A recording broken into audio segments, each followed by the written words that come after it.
ఇప్పుడైతే 10,000 ఇందిరమ్మ రాజ్యం వస్తుంది డిసెంబర్లో మేము రాగానే 15,000 పట్టాయి ఎకరానికి అన్నాడు. నమ్మి ఓట్లేసిరి కొందరు. మరి ఏమైంది? ఒక పంటకు రైతు బంధు మొత్తానికే ఎగ్గొట్టిండు. ఒక పంటకు 3 ఎకరాల దాకానే వేసిండు. మొన్నెంత వేసిండు? 2 ఎకరాలకే వేసిండు. నేను మొన్న కూర్చొని కాగితం పట్టుకొని లెక్క తీసిన ఎన్ని పైసలు ఎగ్గొట్టిండ్రా బై వీడు అని లెక్క తీస్తే ఇవాళ రైతు బంధు కింద తెలంగాణ రైతులకు రేవంత్ రెడ్డి పడ్డ బకాయి 29,300 కోట్ల రూపాయలు. 29,300 కోట్లు. ఇంకా చెప్పుడు మళ్ళా దానికో మీటింగ్.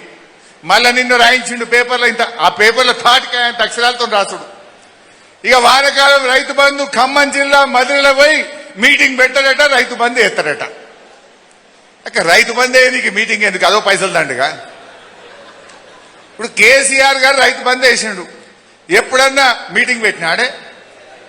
ఈయన ఎకరంకో మీటింగు. మొన్న యాసంగిలో మా సిద్దిపేటకు వచ్చిండు. ఇక రైతు బంధు ఎత్తున్నాను ఓ పెద్ద మీటింగ్ పెట్టిండు. మీటింగ్ పెట్టి 1 ఎకరానికి వేసిండు. ఇంత పెద్ద మీటింగ్ పెట్టిండు, 1 ఎకరం వేసిండు. ఆ మీటింగ్లో ఏం చెప్పిండు?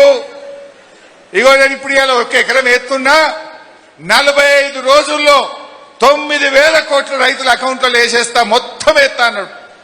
వేసిండా? 1 ఎకరం. మళ్ళా మన కేసీఆర్ సార్ జగిత్యాల బయలుదేరితే మళ్ళొక మీటింగ్ పెట్టిండు మంతనీళ్ళ, మళ్ళీ 1 ఎకరం వేసిండు. అది కూడా ఎంత లేకిడేశం, ఎంత చిల్లరేశం అంటే కేసీఆర్ సార్ జగిత్యాల 8 గంటలకు మాట్లాడతాడంటే ఈయన కూడా మంతనీళ్ళ పోయి మీటింగ్ పెట్టి 8కే మాట్లాడతాడు. అంటే టీవీలో కేసీఆర్ సార్ని ఆపుతాను. ఎవడన్నా అరచేతిని అడ్డం పెట్టి సూర్యకాంతిని ఆపగలుగుతాడా? నువ్వు కేసీఆర్ గారు జగిత్యాల మీటింగ్లో 8కి పోతే నువ్వు 8కి మంతనీళ్ళ మీటింగ్ పెట్టి మళ్ళీ 1 ఎకరానికి వేసింది. అంటే ఎంత చిల్లర చేష్టలో, ఎంత లేకిడి వేషాలు వేస్తున్నాడో ఒక్కసారి మీరు ఆలోచించండి. నిజంగా నాకు బాధ కలుగుతుంది. నల్లమల్ల పేరు చెప్పి నల్లమల్ల బిడ్డల గౌరవం తగ్గిస్తున్నావు, నల్లమల్ల ప్రతిష్ట తగ్గిస్తున్నావు. నువ్వు ఇజ్జత్ మనది. నల్లమల్ల పేరు చెప్పి మన గౌరవాన్ని దెబ్బతీస్తున్నాడు. మళ్ళీ ఇప్పుడు అంటాడు మీటింగ్ పెట్టిండు సిద్దిపేటలో ఎకరం, మంతనీళ్ళు ఎకరం వేసిండు, మిగతా సంగతి మాట్లాడతలేడుగా. ఇప్పుడు మళ్ళా పోతాడంటే వానకాలం మధురలో ఎత్తా అంటాడు. అంటే ఒక్కొక్క ఎకరానికి ఒక మీటింగ్. మరి కేసీఆర్ గారు ఎన్నిసార్లు పెట్టాలి? 11 విడతల్లో 73,000 కోట్ల కేసీఆర్ ఎన్ని మీటింగ్లు పెట్టేది ఉండే? కేసీఆర్ పనిని నమ్ముకున్నాడు, ప్రచారాన్ని నమ్ముకోలే. ఈయననేమో పని లేదు, ప్రచారం ఎక్కువ. మనకు కాంగ్రెస్కున్న తేడా గది. మనమేమో పని చేసినాం, చేసింది చెప్పుకోలేం మనం. కానీ ఇలా కాంగ్రెస్ చేసుడు తక్కువ, చెప్పుడు ఎక్కువ. గా రైతు బంధు కూడా ఒక్కసారి చూద్దాం. ఇక మొన్న మా దగ్గర వచ్చి సిద్దిపేటలో చెప్పిండు. ఏం చెప్పిండో చూడండి. మార్చి 22 తారీఖు నాడు మనం ఉన్నాం. 45 రోజుల్లో 9,000 కోట్ల రూపాయల రైతు భరోసా 70 లక్షల రైతుల ఖాతాలలో వేసి రైతుల కళ్ళల్లో ఆనందం చూడాలి. ఆనందం అయిందా రైతుల కళ్ళల్లో? పడ్డాయా 9,000 కోట్లు? పడ్డాయే. పబ్లిక్ మీటింగ్ లో నా ఊర్లో వచ్చి చెప్పిండు. ఈ కింద లెక్క చూపించిన చూడు, ఇందాక చెప్పిన ఏ పంటకి ఎంత పెట్టిండు మొత్తం రేవంత్ రెడ్డి అంటే ఇగో 29,358 కోట్లు బాకీ పడ్డాడు.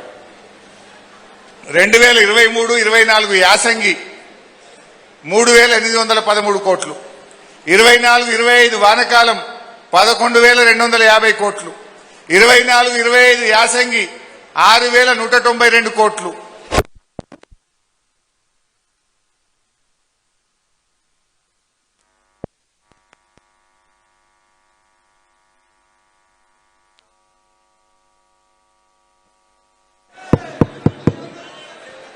సరే మొత్తం ఎంత బాకీ పడ్డాడు? రైతు బంధు ఎంత బాకీ పడ్డాడు? 29,358 కోట్లు. ఇవి మనం గట్టిగా రైతులకు వివరించాలి. మీరందరూ రైతు బంధులో జరిగిన అన్యాయాన్ని అందరికీ వివరించాలి. అట్లే బోనస్ ఎలక్షన్ల ముందు ఏమన్నారే? అన్ని పంటలకు బోనస్. అవునా? రైతులకు నేను కాంగ్రెస్ పార్టీ ఎలక్షన్ మేనిఫెస్టోలో మద్దతు ధరిస్తాం, మీద 500 రూపాయలు బోనస్ ఇస్తాం. మక్కలకు ఇస్తాం, కందులకు ఇస్తాం, శనగలకు ఇస్తాం, వడ్లకు ఇస్తాం, అన్ని పంటలకు బోనస్ అన్నారు. ఎలక్షన్లు అయిపోయిన ఇంకేమన్నారు? ఎలక్షన్లు అయినాక వడ్లకు మాత్రమే బోనస్. మళ్ళా కొద్ది రోజులు అయినాక ఏమైంది? సన్న వడ్లకు మాత్రమే బోనస్. ఆ సన్న వడ్లకు పోయిన సంవత్సరం 33 రకాలు, ఈ సంవత్సరం 7 రకాలు. ఆ సన్న వడ్లకు యాసంగికి ఎగబెడతాం, ఒక్క వానకాలమే ఇస్తాం. అది కూడా ఒక్కసారి చూద్దాం ఎట్లా మారి. ఇది కాంగ్రెస్ మేనిఫెస్టో. అగో వడ్లకు మద్దతు ధర కంటే బోనస్, మక్కలకు ఇస్తాం, కందులకు ఇస్తాం, సోయాబీన్కి ఇస్తాం, పత్తికి ఇస్తాం, జొన్నలకు ఇస్తామని అది మేనిఫెస్టోలో చెప్పినటువంటి మాట. మరి ఎలక్షన్ల ముందు ఏమన్నాడో చూద్దాం, ఎలక్షన్ తర్వాత ఏమన్నాడో చూద్దాం. నిన్నగాక మొన్న ఉత్తమ్ కుమార్ రెడ్డి ఏం చెప్పిండో చూద్దాం. ఇక నేను మాటిస్తున్నా, ఎంతైనా వరి పండించుకోండి, 500 రూపాయల బోనస్ అదనంగా ఇచ్చి మీ ఒడ్లు కొనే బాధ్యత మా ప్రభుత్వానికి. ఈ ఖరీఫ్ పంట నుంచే సన్నాలకి ప్రభుత్వం 500 రూపాయలు అదనపు ఎంఎస్పీ పై 500 రూపాయల క్వింటాల్ కి అదనపు ధరకి కొనబోతున్నాం. రైతులు పండించే సన్న ధాన్యానికి రాష్ట్ర ప్రభుత్వం చెల్లించే బోనస్ 7 రకాల సన్నాలకు ఇవ్వాలని ఈ రోజు మంత్రుల సమావేశం నిర్ణయం తీసుకుంది. విన్నారు కదా, కాంగ్రెస్ మేనిఫెస్టోలోనేమో అన్ని పంటలకు మద్దతు ధర కంటే 500 ఎక్కువ ఇస్తాం. ఎలక్షన్ల ముందేమో ఎన్ని వడ్లు పండించినా అన్ని రకాల వడ్లకు బోనస్ అన్నారు. గెలిచి కుర్చీ మీద కూర్చోగానే సన్నాలకే బోనస్ అన్నారు. ఒక ఏడాది కలిసే వరకే వానకాలమే ఇస్తాం, యాసంగికి ఎగబెడతామన్నారు. ఇప్పుడు నిన్నేం చెప్పిండు? ఇగో మొన్ననే 18 జూన్ మొన్నేమంటాడు? ఆ సన్నాలకు కూడా 33 రకాలు కాదు 7 రకాల సన్నాలకే ఇస్తాం. ఆ 7 రకాలు ఎట్లా అంటే అవి 150 రోజుల పంట, నెల రోజులు ఎక్కువ ఉంటుంది, దానికి తెగులు ఎక్కువ, దిగుబడి తక్కువ, పెట్టుబడి ఎక్కువ. అంటే అది ఎవడు పెట్టేది లేదు, నువ్వు బోనస్ ఇచ్చేది లేదు. అంటే బోనస్ బోగస్ అయిపోయింది. అంటే ఓట్లప్పుడేమో రైతు డిక్లరేషన్, ఎన్నికల ముందు రైతు డిక్లరేషన్, ఎన్నికలు అయిపోయిన తర్వాత రైతులకు ఆంక్షలు పెట్టే ప్రభుత్వం ఇవాళ ఈ కాంగ్రెస్ ప్రభుత్వం. మాటల్లోనేమో రైతు సంక్షేమం, నిజంగా చేతలకు వచ్చేసరికి పైసలు ఇచ్చే వచ్చేసరికి అన్ని వ్యతిరేకమే. ఈ రకంగా బోనస్ ను మోసం చేసింది. ఇప్పుడు ఇంకొక డేంజరస్ మాట మీరు ఎందరు గమనించిండ్రో నాకు తెలియదు, మీరు ప్రజల్లోకి తీసుకుపోవాలి. ఈయన ప్యాడీ ప్రొక్యూర్మెంట్ వచ్చే సంవత్సరం నుంచి ఏం జరగబోతుందో మొన్న కేబినెట్ మీటింగ్ పెట్టి చెప్పిండ్రు. కేంద్ర ప్రభుత్వం ఏం కొనమంటే గదే కొంటాం, ఎంత కొనమంటే గంతే కొంటాం, ఇక ఇప్పటి నుంచి మేము చేతులు ఎత్తేస్తున్నాము అన్నాడు.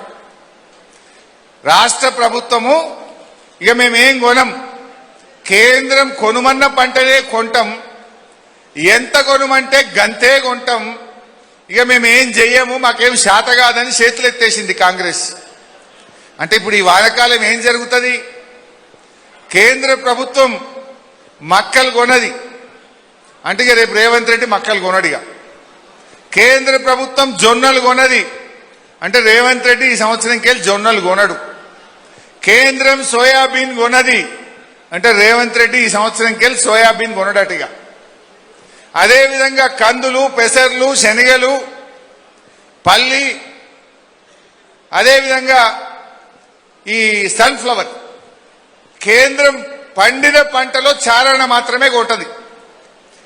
అంటే రేవంత్ రెడ్డి కూడా చారణనే కొంటాడు, ఇక బారాన చేతులు ఎత్తేస్తాడు. మరి అదే కేసీఆర్ ఉన్నప్పుడు ఎప్పుడన్నా ఇట్లా అన్నాడా?